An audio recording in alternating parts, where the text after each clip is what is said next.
Before I tell this story, there's something you should understand about me. I'm not the kind of person who panics easily. I've flown more than 60 times in my life. Airports feel as familiar as my own kitchen. The lines, the delays, the noise of rolling suitcases, the smell of burnt coffee mixed with jet fuel, none of it ever bothered me.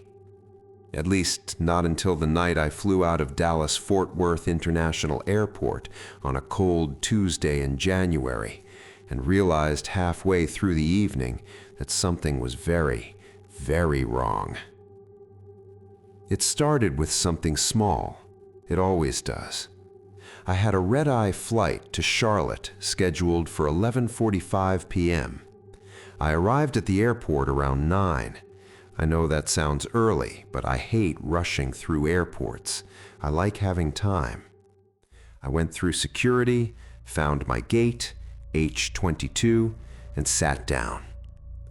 The terminal was quiet in that particular late-night way airports get after the evening rush dies down.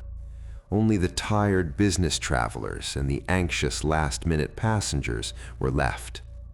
I bought a bottle of water from a kiosk, found a seat by the window, and started listening to a podcast. Around 10 p.m., the gate agent made an announcement. "Attention passengers for Flight 418 to Charlotte. This flight has been delayed approximately 2 hours due to an equipment issue." The agent looked exhausted. She barely made eye contact with anyone. A few passengers groaned. Some people stood up and wandered off to look for food. I stayed where I was. Like I said, delays don't bother me. That's when I noticed the man sitting across from me. He looked to be somewhere in his 50s. Gray jacket, dark pants, a small carry-on bag placed neatly between his feet. Nothing about him should have stood out, but something did. He was staring at the gate agent with a kind of intensity that made me uncomfortable in a way I couldn't immediately explain. It wasn't the annoyed look of a delayed passenger. It was something else, something focused, calculating, like he was solving a problem in his head. I looked away and told myself I was being paranoid.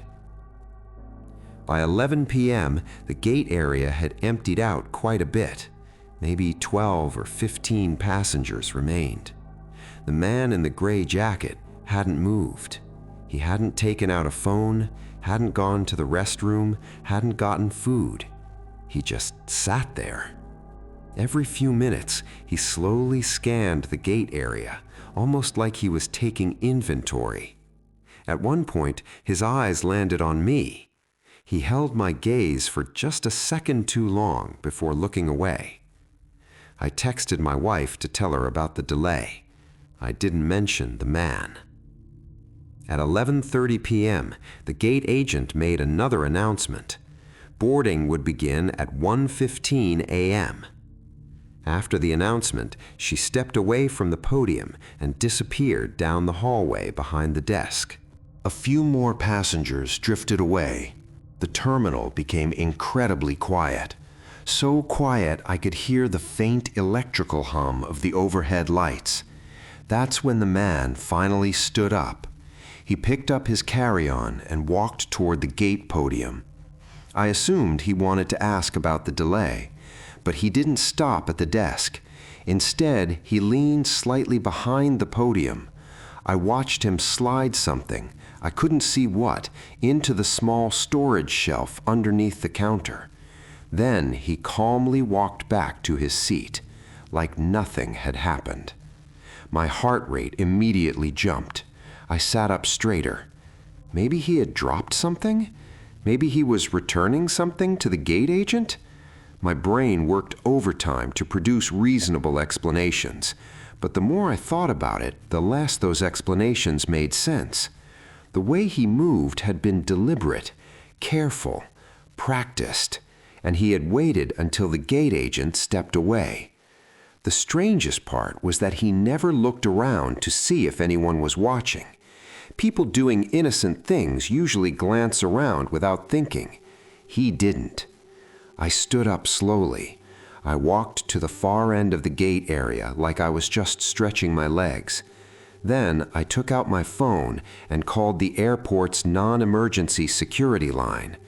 I know how strange that sounds, but a few months earlier I had read a news article about airport safety and looked up the number out of curiosity. For some reason, I had saved it in my contacts.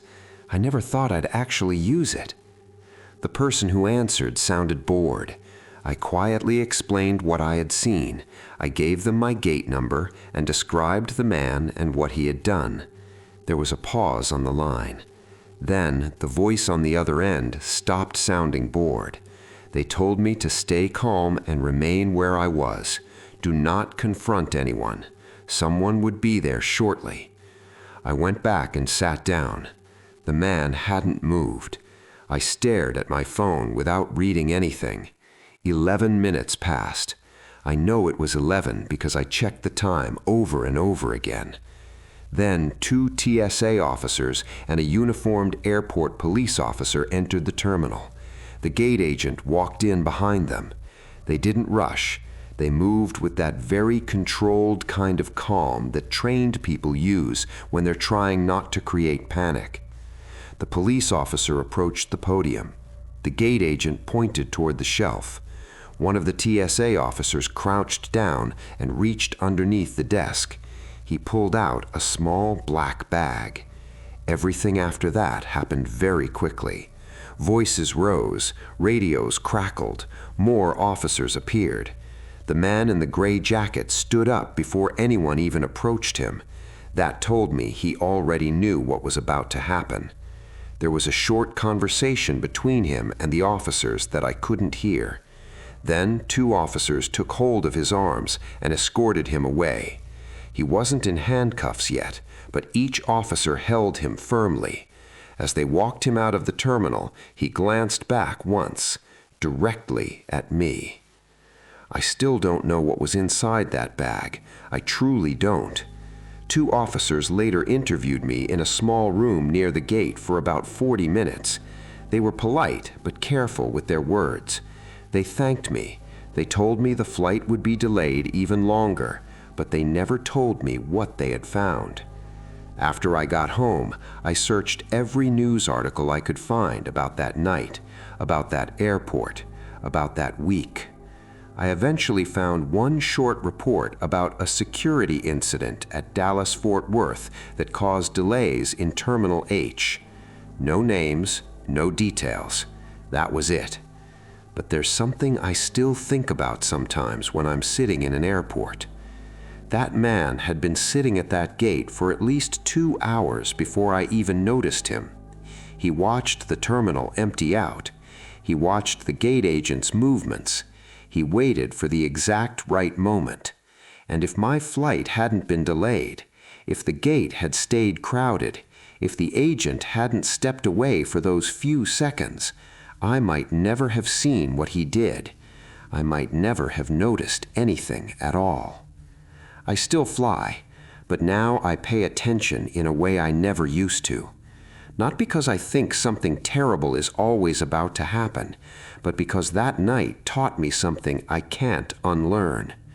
Most people in an airport are exactly what they look like: tired, distracted, just trying to get somewhere. But some people are counting on you to look away. I'm glad I didn't, even though that night I almost wish I had. It was a Tuesday in November. I was flying out of a mid-sized regional airport in Indiana, one of those airports that feels slightly too big for the city it serves, but somehow still too small to ever feel busy. By the time I cleared security, it was close to 11 p.m. My flight was the last one leaving that night, Gate D4. The terminal was almost empty. A few scattered passengers were stretched across rows of chairs, some sleeping with jackets draped over their faces. The overhead lights had that strange late-night dimness, like someone had turned them down just enough to make everything feel slightly unreal. All the shops were closed, metal shutters pulled down. The cleaning crew had already passed through. The place was silent. Not just quiet, but that very specific kind of quiet that only exists in public spaces long after most people have left. I found a seat near the gate, plugged in my phone to charge, and sat down. That's when I noticed him. He was sitting directly across from me, maybe 40 feet away. Middle-aged, plain gray jacket, carry-on bag sitting between his shoes. At first, nothing about him seemed strange. People sit in airports, that's what you do there. But something made me glance up a second time, and when I did, he was already looking at me. I quickly looked away and pulled out my phone. I told myself I was just tired, overthinking. But a couple minutes later, I glanced up again. He was still looking at me. Not the accidental eye contact you sometimes make with strangers, not the distant stare of someone lost in their own thoughts. This was deliberate, steady, like he was waiting for something. I shifted slightly in my seat and angled my body away from him. I told myself he was probably just staring in my direction without realizing it. Airports make people weird. Sleep deprivation makes people weird. Maybe I was the weird one for even noticing. Then the gate agent made an announcement. Attention passengers for Flight 212 to Minneapolis. Boarding will be delayed approximately 45 minutes due to a mechanical issue. A few people groaned. A woman stood up and walked toward the restroom. A couple near the window went back to talking quietly. When I looked back across the terminal, the man was gone. His seat was empty. The bag was gone too. For some reason, I felt a strange wave of relief, and then immediately felt stupid for feeling it. I stood up to stretch my legs and walked down toward the vending machines at the far end of the corridor. I bought a bottle of water. Then I just stood there for a minute, breathing slowly. That's when I heard it. Not footsteps, not some dramatic horror movie sound. Just a voice. Low, calm, conversational. It was coming from around the corner of a short hallway that led to the family restroom.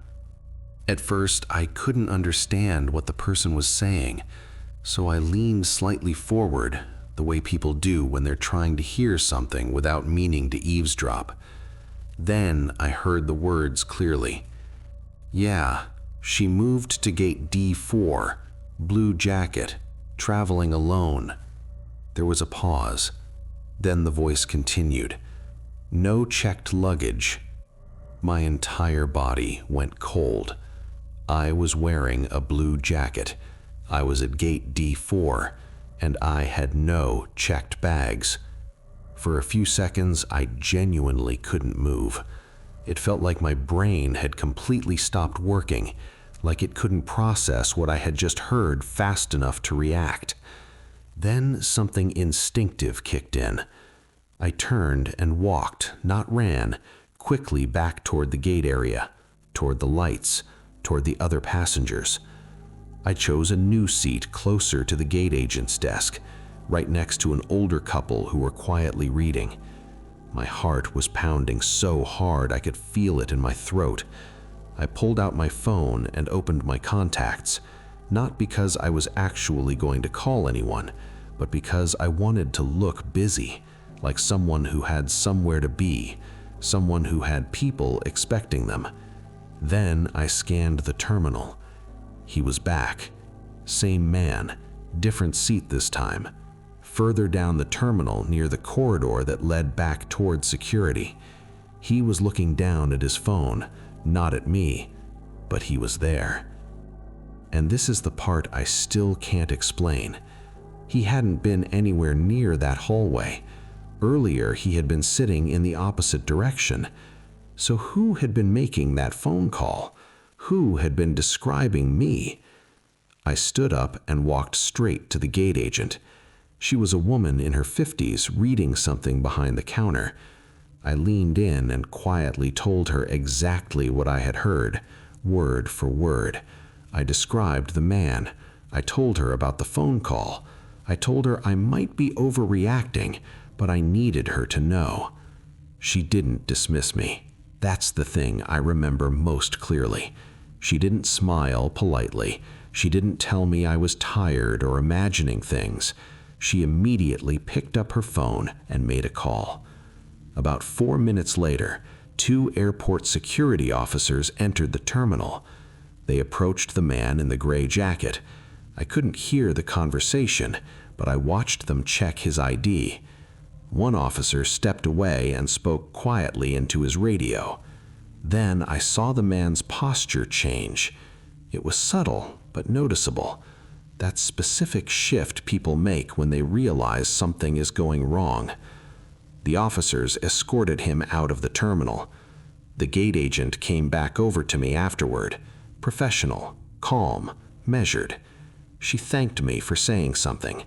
She told me police would want a brief statement before boarding. She didn't explain anything further, and honestly, I didn't ask.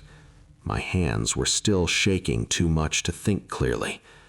I gave my statement, boarded the plane, and flew home. I never learned what that call meant. I never found out if I had actually been the target of something, or if it had been some strange coincidence.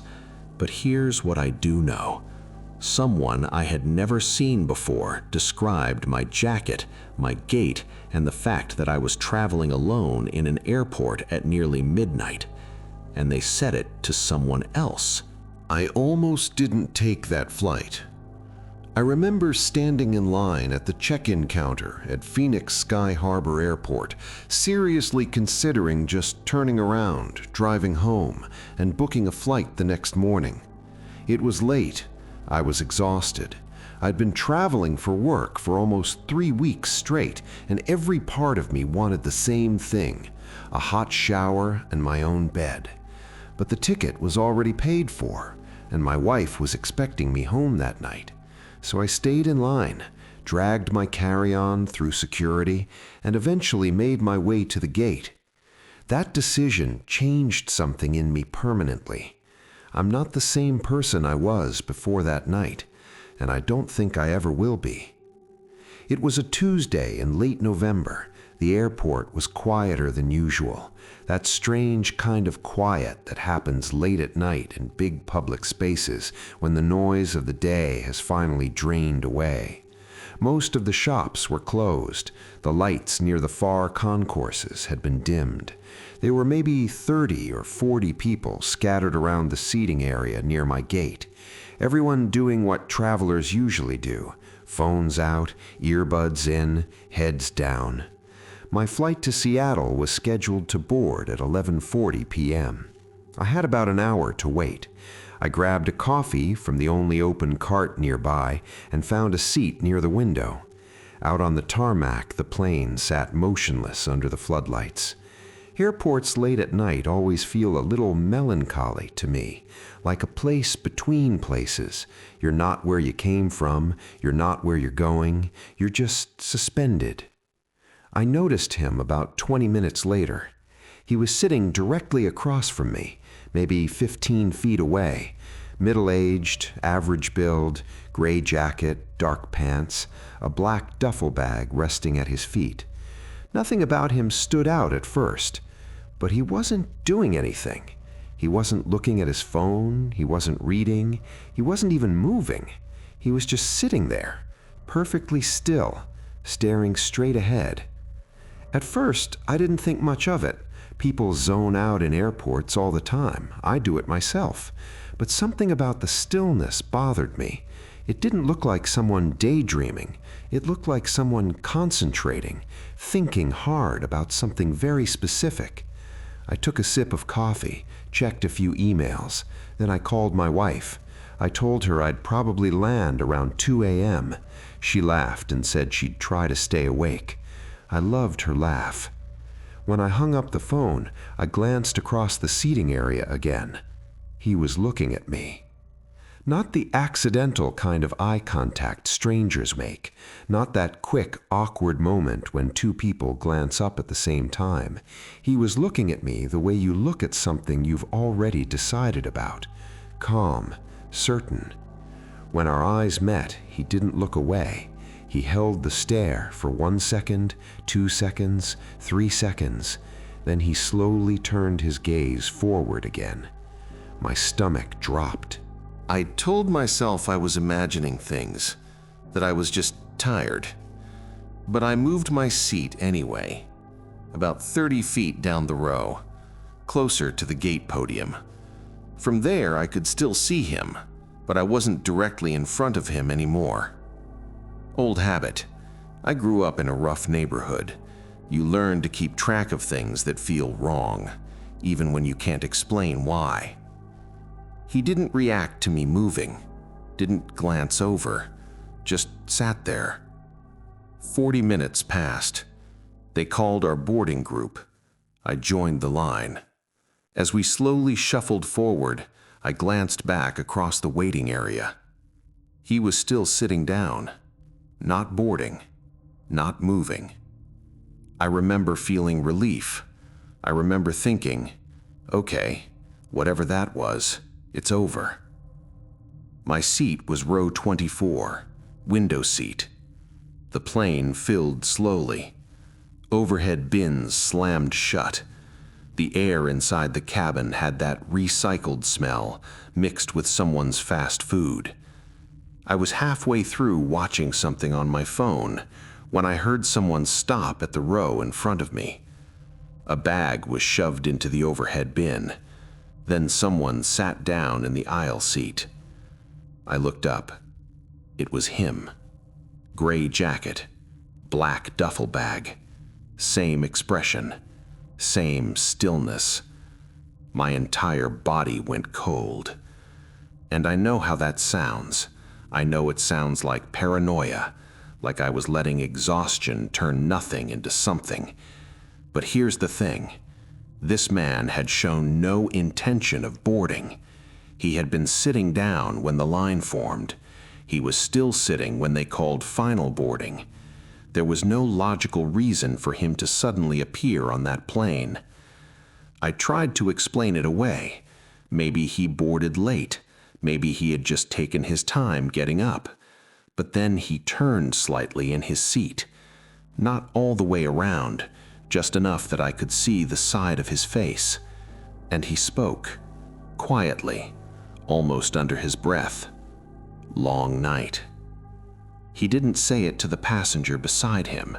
That seat was empty. He said it toward me. I didn't respond. I turned toward the window and stared out at the runway lights. I tried to slow my breathing. My hands were shaking. And I'm not a small guy, 6 feet tall. I've dealt with genuinely dangerous situations before, but I was sitting there trembling because of 2 words and a look. The plane took off. The lights dimmed. Within 30 minutes, most of the passengers were asleep. I didn't sleep. I watched the seat in front of me and tried to think clearly. About an hour into the flight, he stood up to use the restroom. As he passed my row, he paused for a moment, looked down at me with that same calm expression. Then he said, casually, "You moved your seat back there." It wasn't a question. It was a statement. He had noticed. He knew exactly where I had been sitting earlier. He had seen me move, and he was telling me he knew. I said nothing. I couldn't speak. He continued down the aisle, used the restroom, came back, and didn't say another word. When we landed in Chicago, I was the first person off the plane. I walked straight to a uniformed officer near baggage claim. I told him everything. He took me seriously, more seriously than I expected. He asked me to wait, made a call. Within 10 minutes, 2 plainclothes officers arrived. They asked me to walk them through the entire situation again, every detail. I never learned what happened after that, but there's one thing that still bothers me, the thing I can't explain. Earlier, when I had called my wife at the gate, I had stepped about 10 feet away from my original seat. I kept my voice low. It was a short conversation. I never said what gate I was at. I never said what row I was sitting in. I never mentioned moving seats. So I have no idea how he knew. The only explanation I've ever come up with is this. He had been watching me long before I noticed him. By the time I became aware of him, he had already been paying attention for a while. I still fly for work. I have to, but I don't relax in airports anymore. I don't put both earbuds in. I don't sit with my back to the room. I watch the people who aren't watching their phones. Because the most dangerous mistake I made that night was assuming the people around me were strangers.